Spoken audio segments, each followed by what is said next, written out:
Hey guys, today we're sewing an open leg sweatpants. A must-have for everyone. You can find the pattern on my website or my Patreon page. The link is in the video description down below, and for the fastest 10 people of you, there's a discount of 20% with the code OPEN. If you don't want to miss the next sewing tutorials, feel free to subscribe to my channel, and if you like the sweatpants, I'm very happy about every thumbs up. In this tutorial, I will use my normal sewing machine, the Singer HD 6335M, and my overlock from Yuki, the MO50EN. If you only have a normal sewing machine, no problem at all.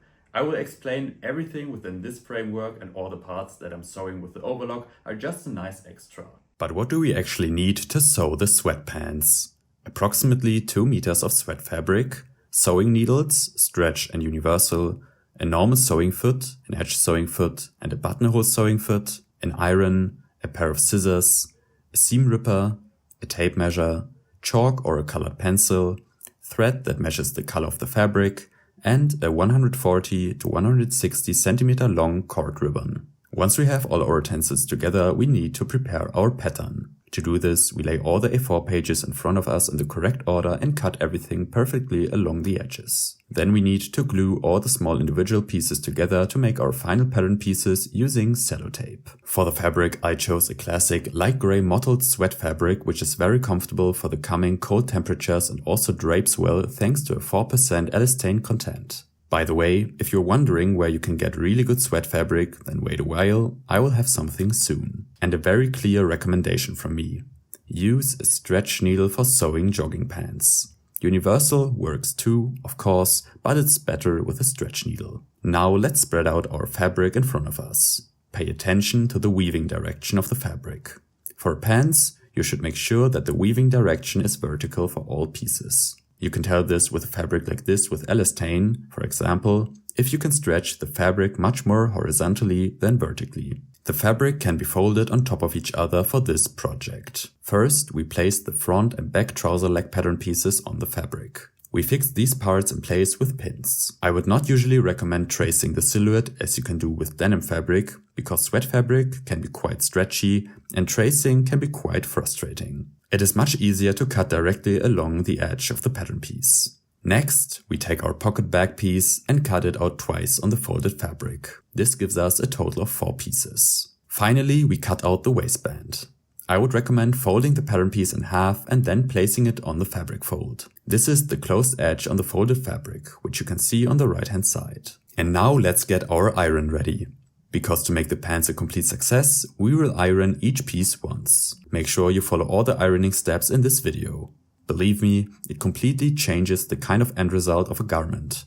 I often skipped a lot in the beginning, but that's not a good idea in the long run. By the way, you could also wash the fabric first and then iron it, but that takes too long for me. The small factor by which the fabric shrinks only comes into play after the first wash. Now let's start with the front trouser legs. Namely with the pocket pouches. What comes next applies to the right and left front trouser leg. We lay our trouser leg with the right side of the fabric facing up. Remember, the right side of the fabric is always the side that will be visible on the outside.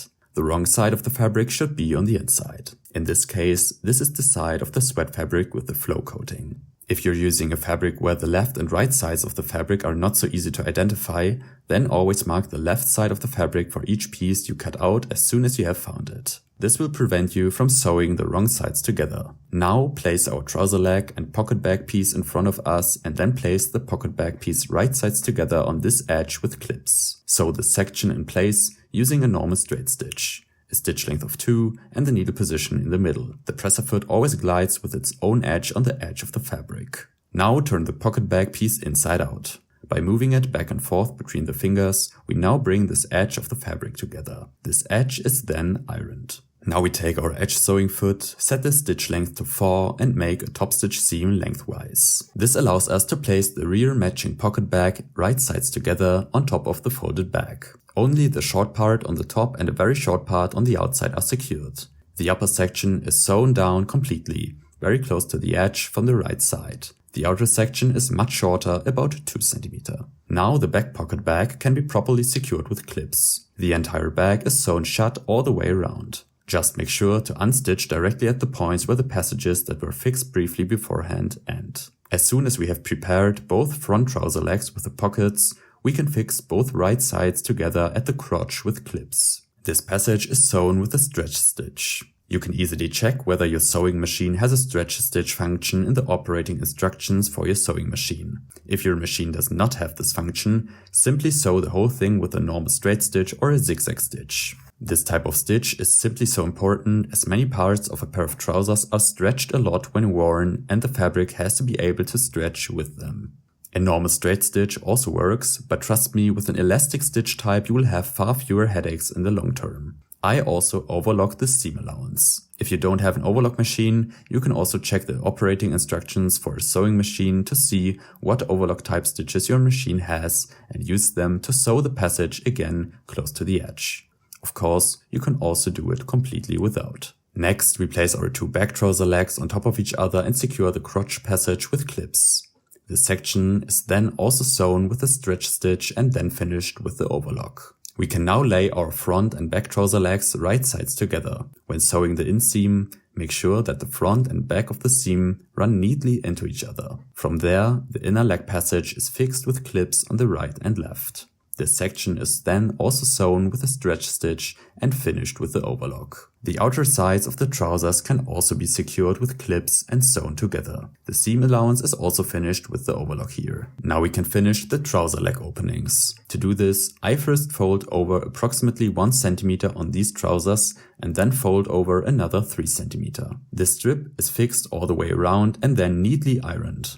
The strip is then sewn from the inside edge to edge using the normal presser foot with the needle in the left position and the stretch stitch. Finally, we just need to finish the waistband. To do this, we secure both ends right sides together with clips and sew the section together using a stretch stitch. Alternatively, use a zigzag stitch. Now we take our pattern piece again and mark the 2 places where the cords will come out to be pulled together. I would simply do this on the seam that has just been created. Next, we take our buttonhole sewing foot and make a buttonhole with a diameter of approximately 1.5 cm at each of these points. As soon as the buttonhole has been sewn, we just need to cut it in. To do this, I would recommend using a cutting knife and first cutting from the side to the center and then from the other.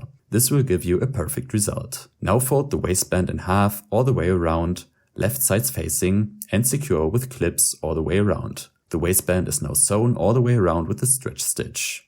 Now it gets a bit tricky. First of all, we use clips to mark 8 equal sections on our waistband. We also divide the waistband of our trousers into 8 equal sections. Now place the waistband right sides together with the open edge of the fabric facing upwards all the way around using the clips. When sewing on the waistband, the fabric is stretched to fit the length of the waistband. It is best to check carefully that you have the same amount of excess fabric on all 8 sections of the waistband. The waistband is now sewn all the way around using the stretch stitch. We stretch the fabric of the waistband edge before and after the presser foot at the same time. As soon as we have done this, we move on to the first top stitch seam on the waistband. This is done with a stretch stitch and we use the seam as a guide.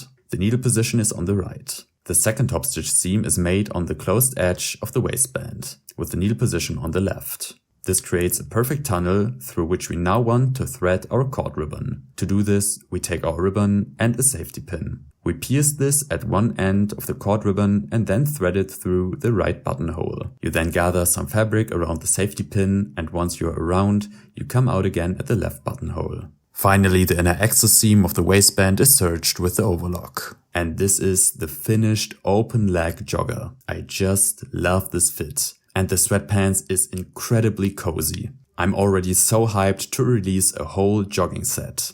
And you can already be excited for a zip hoodie, a tank top and a new t-shirt tutorial. If you liked the video, then I'm definitely happy about every thumbs up. Feel free to send me your finished sewing projects via Insta. It's always really cool to see what you guys come up with. Feel free to let me know in the comments how you liked the video, and if you got any questions or suggestions, please let me know. See you at the next video. Until then, have fun sewing.